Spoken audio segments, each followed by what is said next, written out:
Okay, so I have all my supplies here to hopefully try and extract without damaging my Zenith jumbo cards. I got my Tupperware container, and in a few minutes I'm going to fill this with water and then stick one end like so until hopefully all the glue breaks down. I got some paper towels just in case, to dry it off after I pop the card out, hopefully. Okay, now this Tony Clark, this was the middle one in the pack, and if that pack had an insert in it, it would be in this card. And now I'm going to stick this inside the water. Hopefully that's enough. And I'm just going to let it sit there for about 10 or 15 minutes and then see what happens. Alright, so each pack of Zenith comes with one of these instruction cards. Dare to tear. I'll read it for you. There's a regular size card inside all 5x7 Zenith cards. If you're happy with your 5x7 card, add it to your collection and enjoy it as it is. If the suspense is killing you and you have to see that card inside, then follow the simple instructions on the back. Good luck. So let's take a look at these simple instructions on the back. Alright, first of all, hold the 5x7 card upright and tap the bottom edge on a flat surface to move the enclosed card into the bottom of the pocket. Well, I guess if you're going to destroy the larger card anyway, then the condition of that card, the bent corners and whatnot, really doesn't matter. So, anyway. Grab one side of the top of the card with both hands and pull slowly in opposite directions. Make sure you tear at least 3/4 of an inch from the border of the card.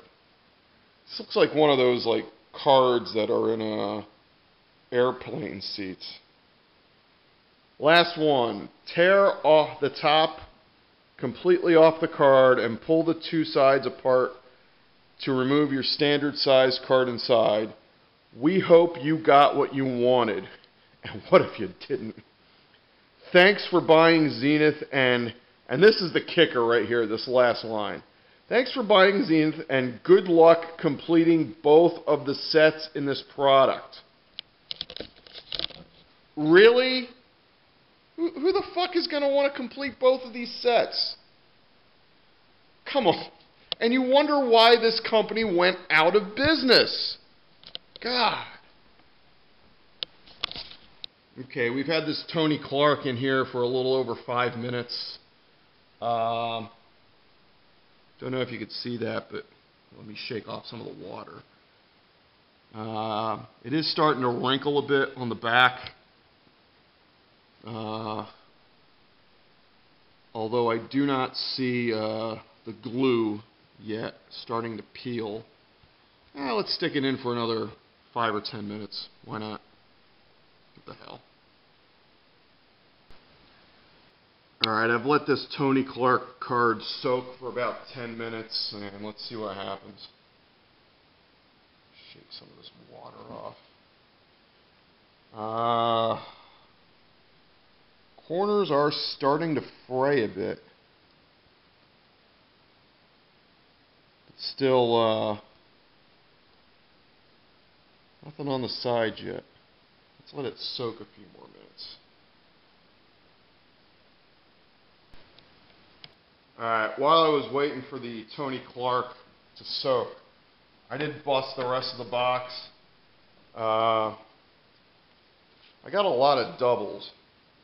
There's a Mike Mussina. I think I pulled 2 Mike Mussinas. There's a Derek Jeter, McGuire, Bonds. I pulled 3 Hideo Nomo 5x7, so you know which ones are going into the drink. But here's the interesting part. I kept the middle cards separate from the 2 outside cards, and all the big sized inserts that I got were among the middle cards. This is a Paul Molitor Impulse Parallel. Let that sink in for a moment. A parallel of an 8x10 card with another card embedded inside of it. Yeah. I also got, here's another Hideo Nomo, a Bobby Higginson Impulse. Not sure if you can see that.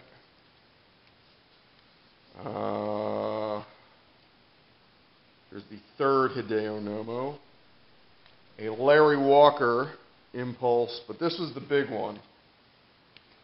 A Cal Ripken Jr. Z-Team insert.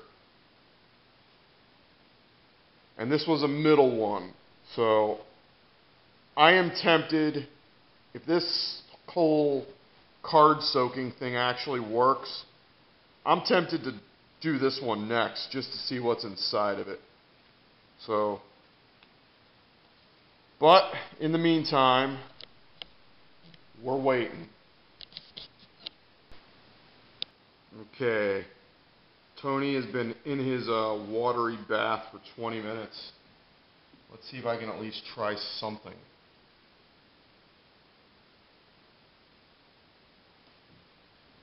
As you can see here, the glue is starting to break up, but not too much. And guess what? I just destroyed the edge of the card, so you know what? Fuck it. I don't care anymore. I'm gonna rip this. Fuck you, Tony Clark. Fuck you, Pinnacle Brands. I did all that work for a stinking David Justice base card. Wow. That was completely worth it.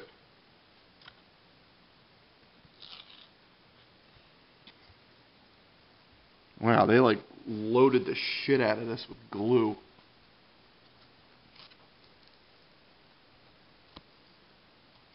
I guess if I had left it in there for like the whole card for like 2 hours, it might have all just washed away. So, you know what? That's a good idea. Why don't I do that? Okay, so this is pretty much the widest vessel in this house. It's the Panda, the toaster oven. And as you can see, I have a Jose Guillen 5x7 that I'm going to just dump a bunch of water in and just let it soak for about an hour. And then after that, I'm going to bust an insert, this Bobby Higginson Impulse insert. So, here goes nothing.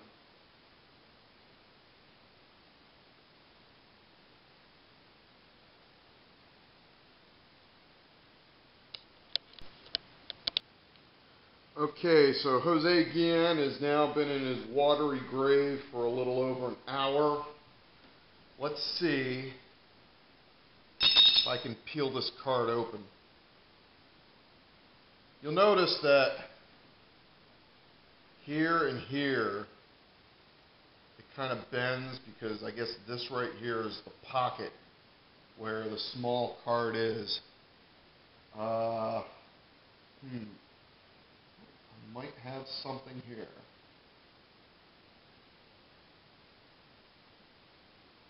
Maybe not. Oh. Ah, shit. Shit, I thought I was getting it open. As it turns out, I just fucked up the back. Damn. But, if I'm careful enough, it looks like it's possible. There's a Brian Jordan base card. Alright, so this is junk, and let's move on to the Bobby Higginson Impulse Parallel.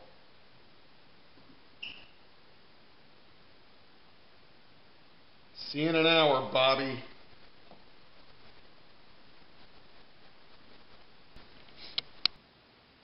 Alright, so I've let this Bobby Higginson foil parallel jumbo card soak for a little over an hour.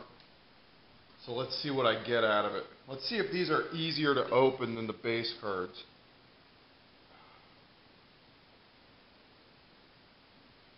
Alright, I gotta be careful since I've destroyed like the last two of these.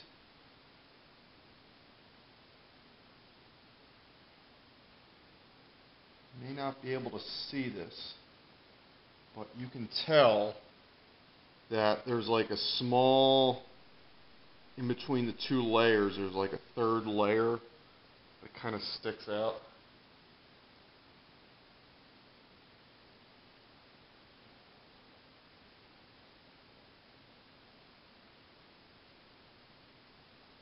Ah, I fucking tore it again. Christ. Fuck it, I'm awesome. Alright, so I'm 0 for 3 in this, and let's see what I got. All that for a fucking Richard Hidalgo base card. Stupid. Anyway, that's it. I'm not going through any more of these fucking Dare to Tear cards or soaking them. I'm just gonna fucking rip them all. I'm even gonna fucking rip, let's see, this Cal Ripken insert, because why the hell not? Let's see what I get.